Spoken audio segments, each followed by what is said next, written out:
अभी आपको पता चल जाएगा कि डेडिकेशन क्या है, ये नया है कि ये पुराना है, ये अभी स्टार्ट हुआ है या पहले से ये स्टार्टेड है। मैं खुदा के कलाम में से आपको इस चीज़ के बारे में ज़रूर बताना चाहता हूँ ताकि आप लोग जान सकें कि डेडिकेशन क्या है।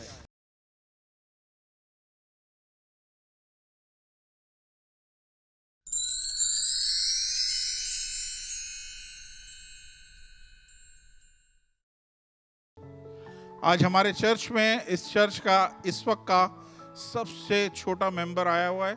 इसका नाम है मिकाएल रायन शिराज कुल। 1 महीने का तकरीबन हो चुका है और मैं चाहूँगा कि मामा और उनके फादर दोनों बच्चे को लेके यहाँ पे आएँ और हम इनको खुदावंद के हुजूर में डेडिकेट करेंगे। हमारे चर्च के सबसे छोटे कद वाले शख्स हैं ये। Praise the Lord. तालियां बजा दें जी।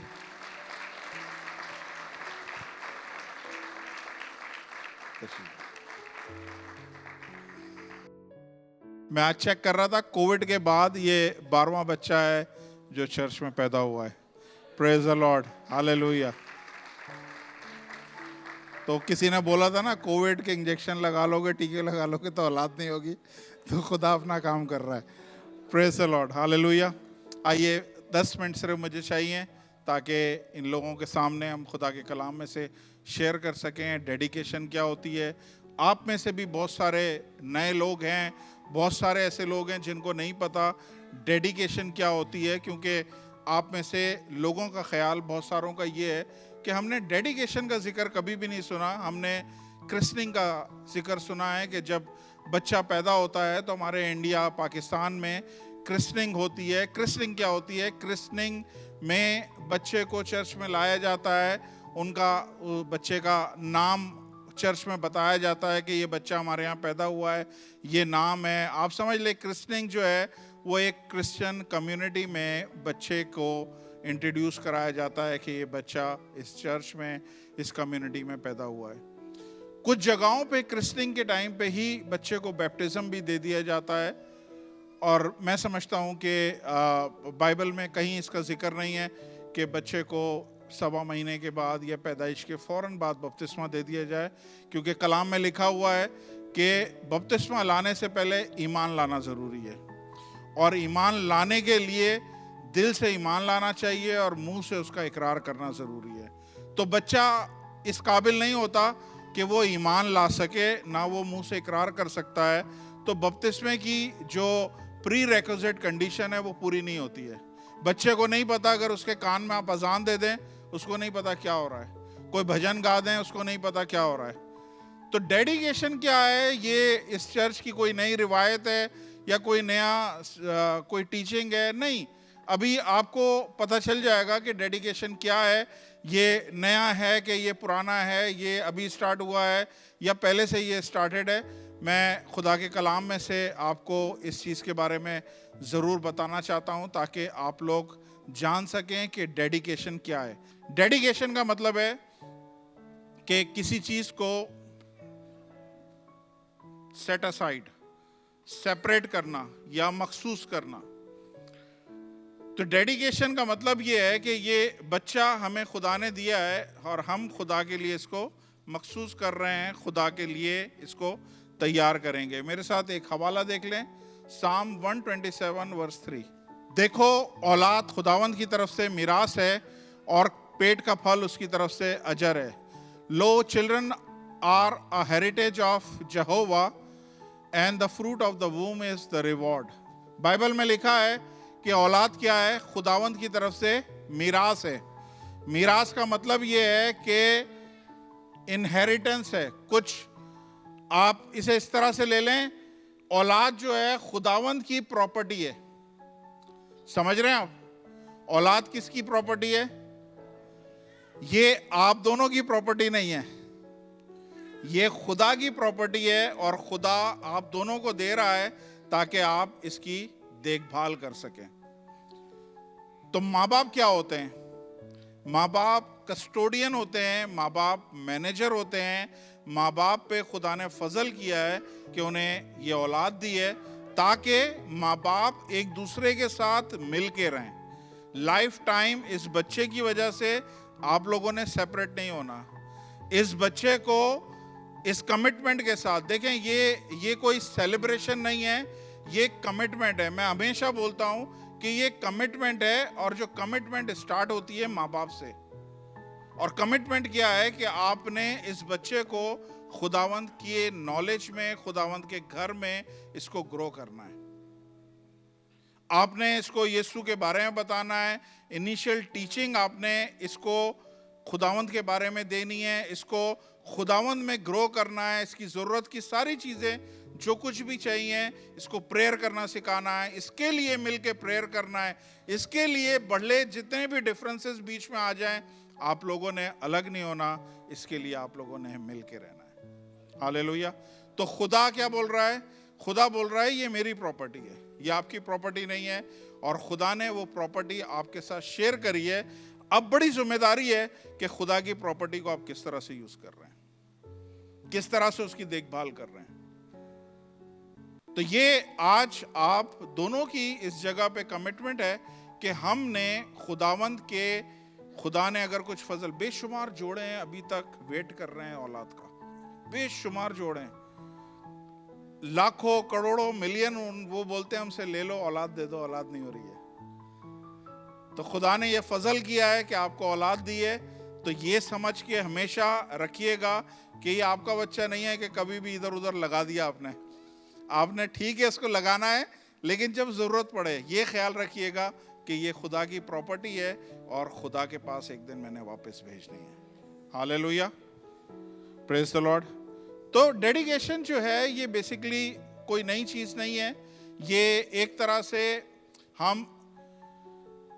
हम खुदा की तरफ इसकी, खुदा ने ये हमें दिया है और हम खुदा को रिलीज करते हैं कि खुदावंद इसकी ओनरशिप हम दोबारा से तेरे को देते हैं। तू इसका रखवाला बन, तू इसका प्रोवाइडर बन, तू इसको मुहैया कर, तू इसका जो इसके लिए तेरे पास प्लान है वो इसकी जिंदगी में पूरे हो।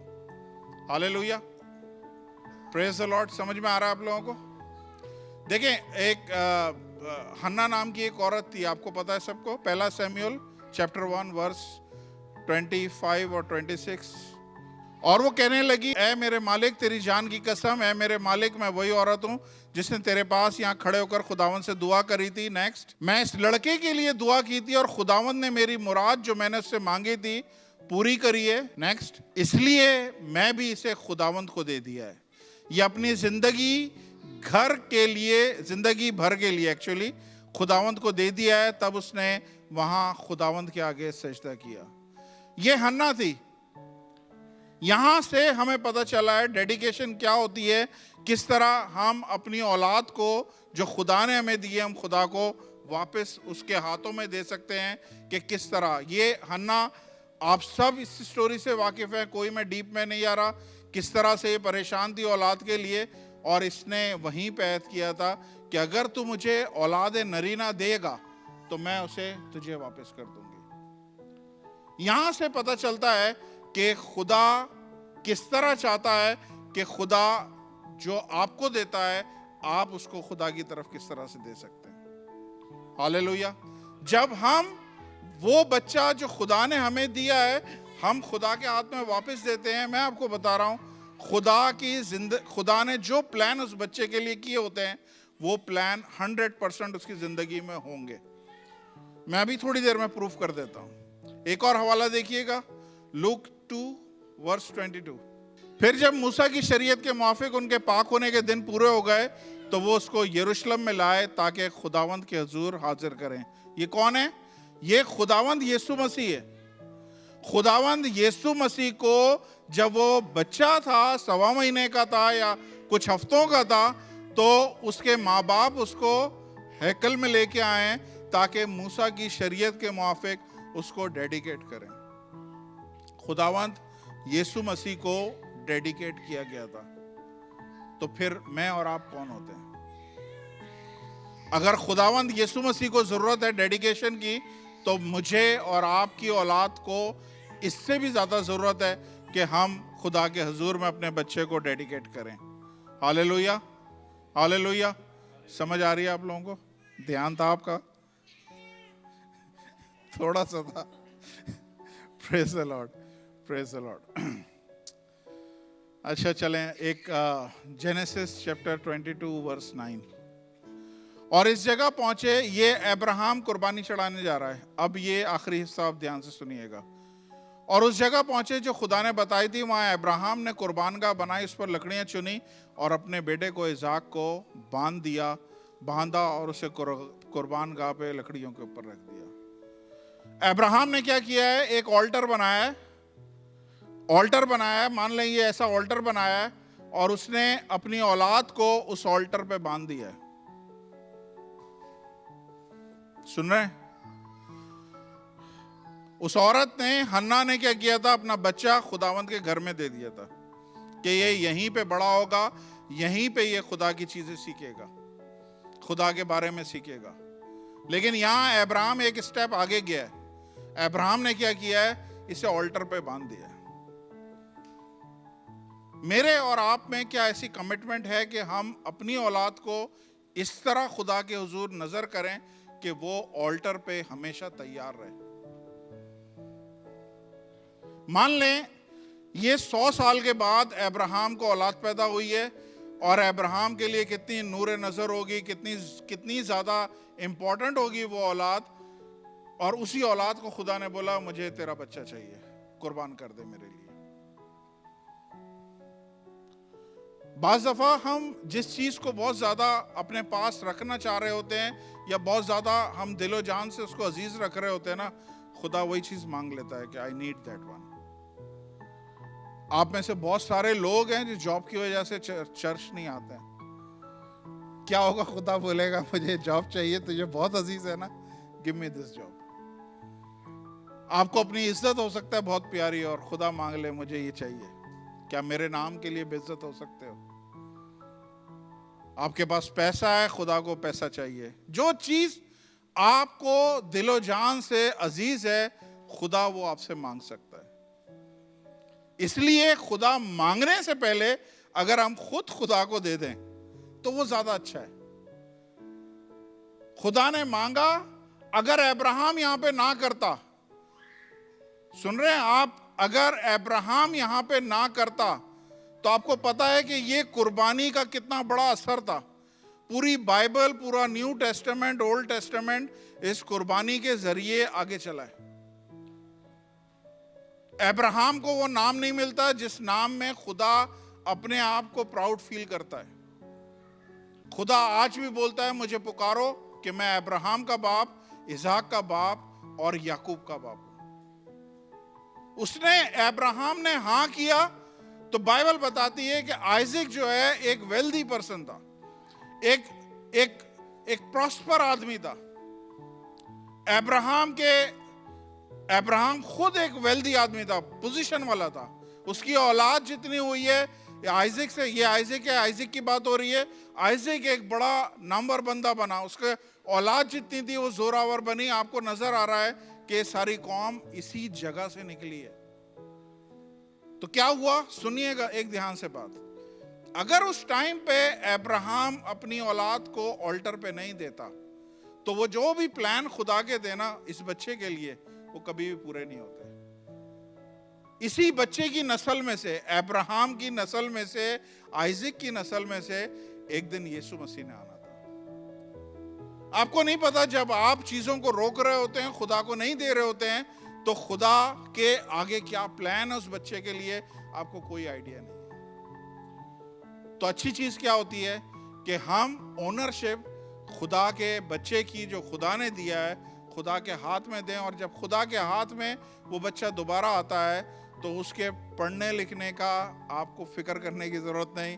खुदा आसमान से देगा, आसमान से कुमक भेजेगा। जिंदगी भर उसकी किसी चीज के लिए आपको परेशान होने की जरूरत नहीं पड़ेगी, क्योंकि खुदा की तरफ से सारे इंतजाम टाइम पे होंगे। हालेलुया। मैं चाहूंगा कि आप लोग अपने कदमों पे खड़े हों। मैं इनकी मामा को बुलाऊंगा। प्लीज, समझा कि मामा प्लीज आ जाइए। सारे पास्टर्स अगर हमारे पास हैं, please can you come forward. Pastor ji, pastor uncle please आ जाइए। पास्टर नोमान साहब आ जाइए प्लीज। प्लीज आ जाइए, please come. Pastor Noman, can you pray for the child for dedication? Oh hallelujah. आए हम सब दुआ करें. आए हम सब अपना दाना हाथ इस जोड़े की तरफ बढ़ाए. खुदा ने इन्हें बरकत दी. हालेलुया. खुदा ने इन्हें मुकर्रर किया कि इनके वसीला से खुदा तरस नस्ल पैदा हो सके. हम खुदा का शुक्र अदा करते हैं खुदावंद इस फजल के लिए जो तूने इस जोड़े पर किया और इनको औलाद जैसी नेमत बख्शी. हम तेरा शुक्र अदा करते हैं खुदावंद, इनके एक होने का सबब तेरी बादशाहत की वुसअत हो सके, तेरी बादशाहत फैल सके, खुदा तरस नस्ल पैदा हो सके.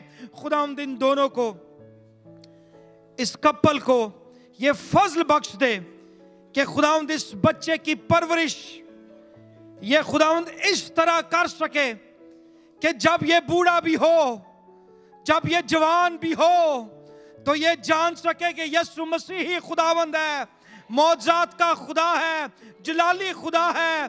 दुनिया में बता सके कि जिंदगी की रोटी ये यीशु है और वही निजात दहिंदा है. खुदावंद इनके साथ हो.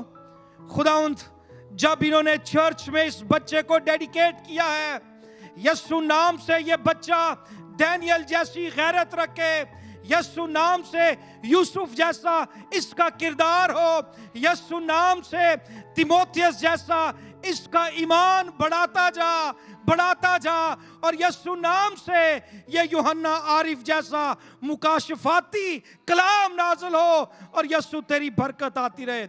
इस चर्च पर तेरी बरकत, पास्टर हेनरी पर, सारे लीडर्स पर तेरी सलामती, तेरा मसा, तेरा जलाल छाया रहे यीशु के नाम से. आमीन, आमीन, आमीन. God bless you. कॉन्ग्रेचुलेशन.